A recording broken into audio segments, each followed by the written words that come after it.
This is the fourth revision video for Unit 2.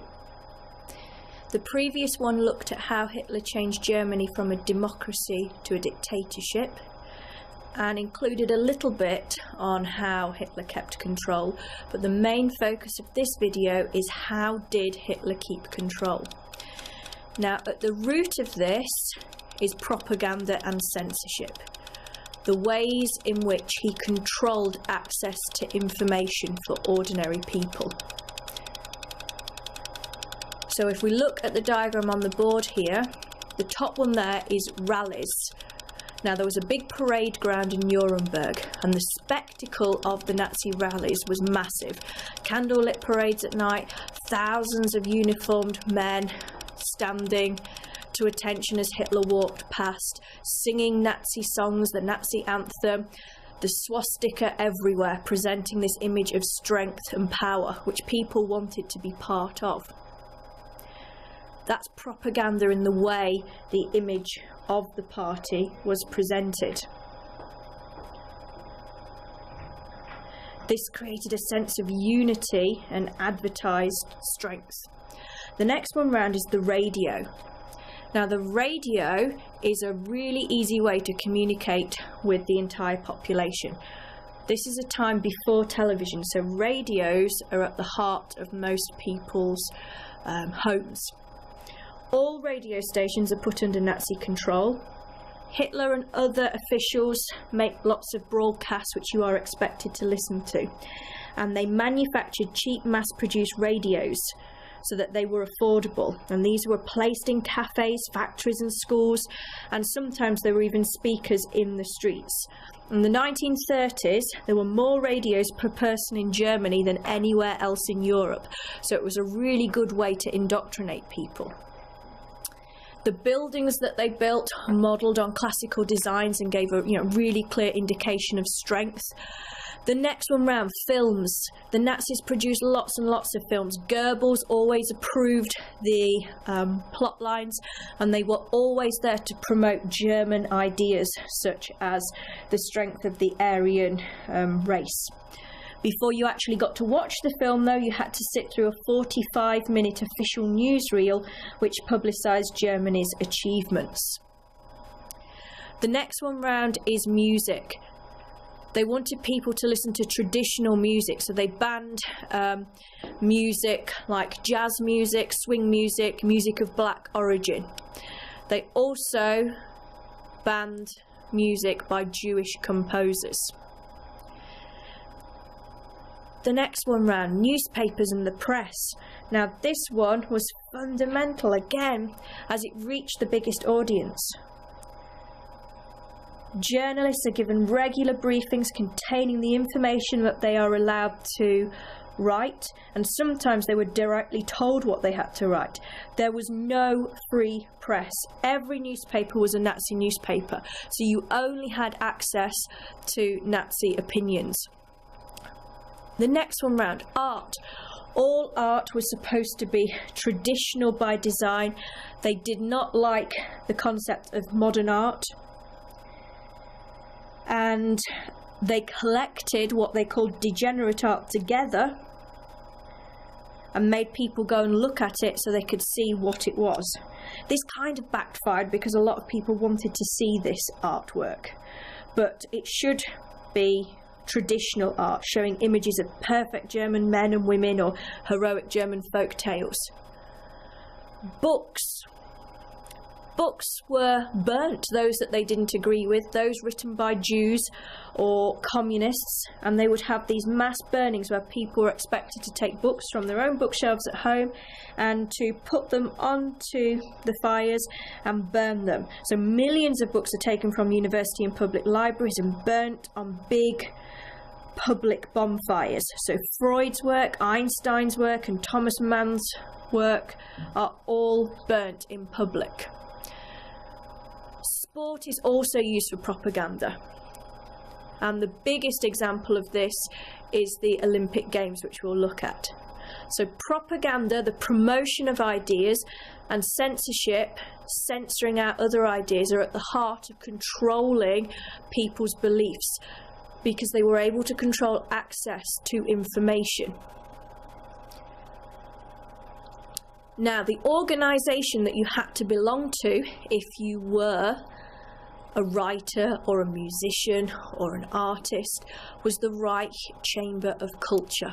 Without membership to that, and you can see the badge in the image there, without membership to that, your work wouldn't be put on display. It wouldn't be accessible to the public. So you had to be a member of that, and it was about controlling people. Just like if you were a teacher, you had to be a member of the Nazi Teachers League, and if you were a judge, you had to be a member of the League for the Maintenance of Law. As I said before, the Berlin Olympics provided a great propaganda opportunity. Anything negative was hidden away, so any of the anti-Jewish signs were hidden away, and basically Hitler did a good job of pulling the wool over people's eyes. You can see in the background of the photograph there all the swastikas hanging there, this marvellous new stadium that was built, and people were genuinely impressed at how well run Nazi Germany was. Obviously Hitler wanted to present the German race as being superior, and he expected the Aryan race to conquer all. Now, Germany did win 33 gold medals, which was more than any other country, but this is the Olympic Games where Jesse Owens, the black American athlete, also wins gold medals. But overall, this is presented as a massive coup. It's seen as a great positive achievement, the Olympic Games. Now, the other way in which he achieved control was through work and employment and solving the unemployment crisis. So when he became Chancellor, that was based on people voting for the Nazis, saying that they would solve the unemployment crisis, and that's exactly what he did. If you look at the graph on the board, you can see it's gone down from 6 million down to virtually nothing in 1939. So how does he do this? Well, first of all, we need to be aware of the role of rearmament. So he ignores the Treaty of Versailles, and the army grew in size from 100,000 to 900,000. Alongside that, the Air Force is created and the Navy is also expanded. Spending massively increases on rearmament, so from 3.5 billion marks to 26 billion marks. And this can only go on for so long, but temporarily people are happy.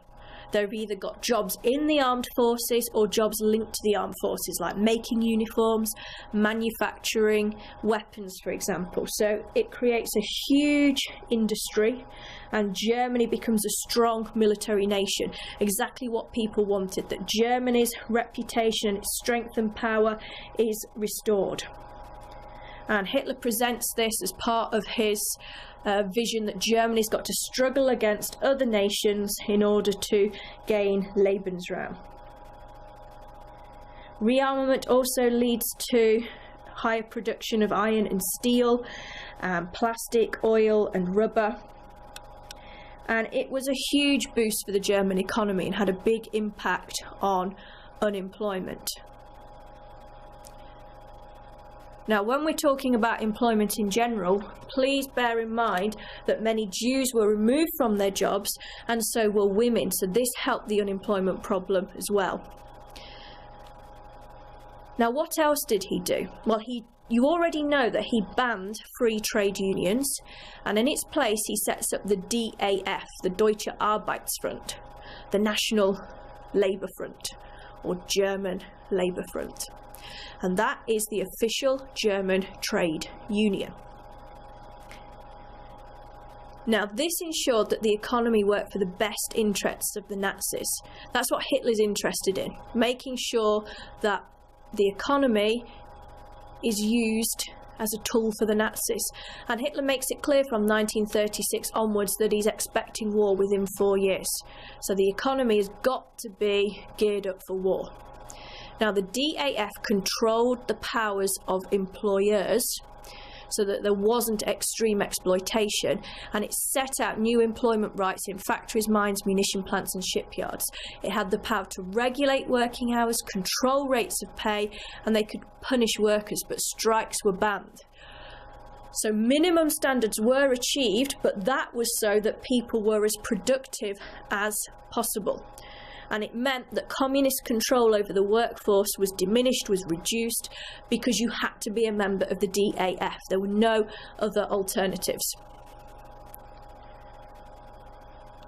Another organisation that he sets up in terms of work and employment is the National Labour Service, the Reichsarbeitsdienst. And you can see young men there who are part of it. They are practicing drill with spades because it was set up like an army. Now, it provided manual work for the unemployed, and from 1935 it became compulsory. So those unemployed people who'd been out on the streets were rounded up, they were given uniforms, they were given tasks to do. This was a very popular policy amongst ordinary Germans because it was seen that the Nazis were doing something about this. These people were not paid properly, they got pocket money, they had to live in camps and wear uniforms, but they did very useful tasks for the nation. So they worked in the fields, they built the motorways. You know, the real reason for the motorways is to transport the army around easily, and they built other public buildings like schools. And this restored a sense of pride to the unemployed. They felt part of something, they weren't just hanging around with nothing to do. So that reduces unemployment numbers as well, and it's a reasonably cheap way to do it because you're not having to pay the workers. Two other organisations linked to work and employment.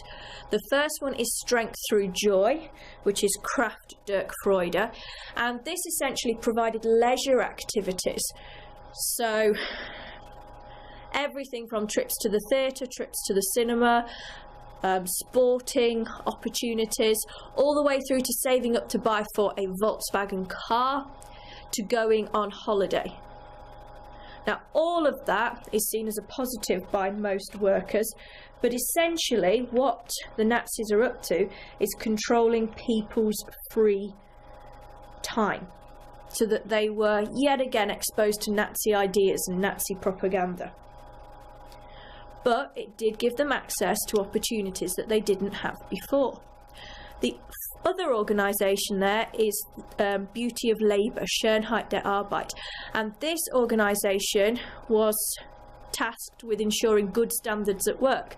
So on the surface, you know, these are all positive things to ensure cleanliness, ventilation, so enough air, good lighting, so that it's not too noisy, and providing hot meals.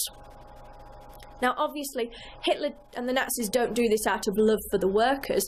They do this because if the conditions are good, the people will be more productive. Now, we do need to be aware that wages did increase by about 20% up to 1938, but they generally are cancelled out by increased food prices, which also went up by 20%. Workers' freedoms are reduced. The level of control the Nazis has is increased through the DAF, the Nazi trade union, and they're on average working another 6 hours.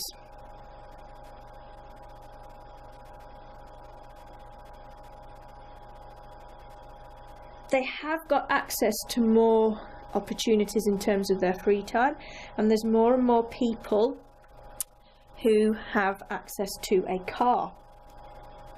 Infant mortality, so infant death rates, were reduced, and other diseases like TB were also reduced. So there were some positives under the Nazis, but this is all counterbalanced by the fact that your freedoms were restricted.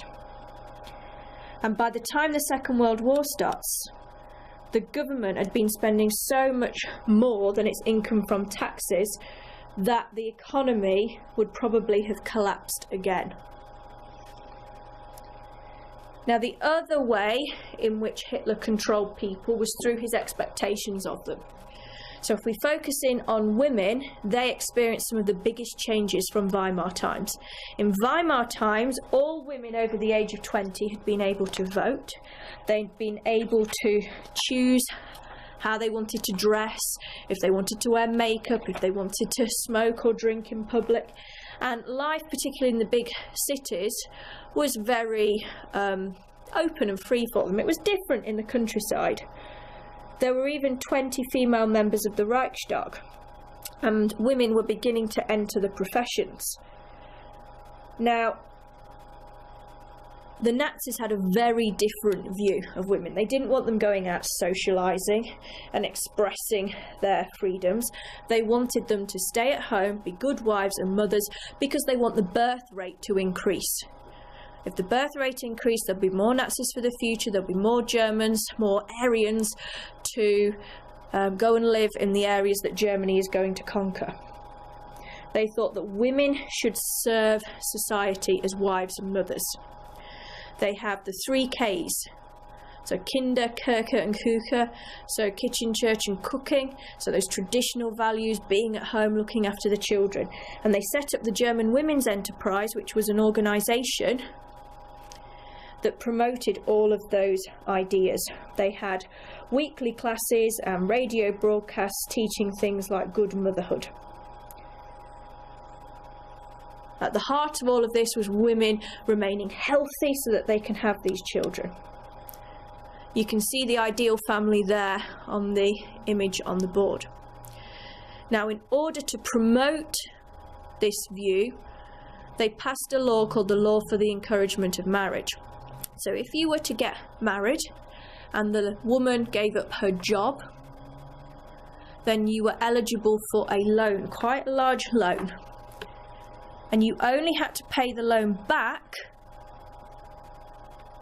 if you didn't have children. So if you had one child, it reduced the loan by 25%. Another one, 50%. Another one, 75%. Have 4 children, you don't have to pay it back. They also reward women according to the number of children they have by presenting them with the Mother's Cross, bronze, silver and gold. And the Lebensborn programme there is when women who were prepared to have children with SS members basically made themselves available for fertilisation to create genetically pure children. Women were forced out of certain professional jobs, like doctors, lawyers and teachers. So overall there's a loss of opportunity and freedom of choice. So there's a big change from Weimar times. Ironically, by the end of the 30s, some women do have to go back into the factories for preparation for war. But overall there are fewer women working in the late 1930s than when Hitler took over. The final way in which people were controlled is how he controlled young people. The youth movements. So for the boys, there's the Little Fellows and the Hitler Youth. For the girls, it's the League of German Maidens. The boys are taught all those practical skills, learning how to shoot a weapon, perhaps how to fly a glider, how to survive on camp in the forest. And these are all skills that will be useful for the army. The girls are learning how to be good mothers, how to be good wives, how to stay fit and healthy. At the root of all of this is the belief in class equality. So it's bringing people from lots of different backgrounds together, and whoever was the best would rise to the top. It was another way to control and indoctrinate young people away from their parents. Some did reject the Hitler Youth movement, for example the Edelweiss Pirates, but many Germans attended these youth movements. And alongside this obviously goes schools. The schools were controlled by the Nazis, the curriculum was controlled by the Nazis, teachers had to be members of the Nazi Teachers League, the girls were taught domestic science, they took lessons in eugenics and racial purity, they were taught to hate the Jews at school. It was another tool of indoctrination and a way to get young people to accept gender roles.